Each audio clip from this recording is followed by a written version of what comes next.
اعوذ باللہ من الشیطان الرجیم میں اللہ کے پناہ مانگتا ہوں شیطان مردود سے۔ وقالوا ما لهذا الرسول يأكل الطعام ويمشي في الأسواق لولا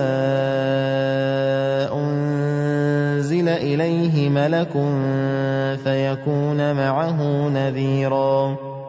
کہتے ہیں کہ یہ کیسا رسول ہے، یہ تو ہماری طرح کھانا کھاتا ہے اور اپنی ضرورتوں کے لیے بازاروں میں پھرتا ہے، اس کے پاس کوئی فرشتہ کیوں نہیں بھیجا گیا کہ اس کے ساتھ ہو کر وہ نہ ماننے والوں کو خبردار کرتا۔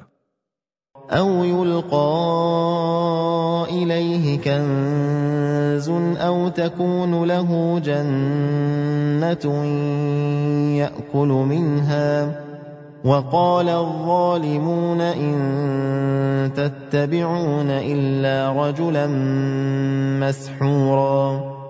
کیا اس پر کوئی خزانہ اتارا جاتا، یا زیادہ نہیں تو اس کے لیے کوئی باغ ہی ہوتا جس سے یہ کھاتا پیتا؟ یہ ظالم کہتے ہیں کہ تم لوگ تو ایک سحر زدہ آدمی کے پیچھے لگ گئے ہو۔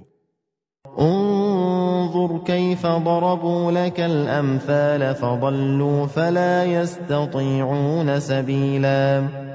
دیکھو اے پیغمبر، یہ تمہاری نسبت کیسی کیسی باتیں بنا رہے ہیں، سو بالکل کھوئے گئے ہیں، اب کوئی راستہ نہیں پا رہے ہیں۔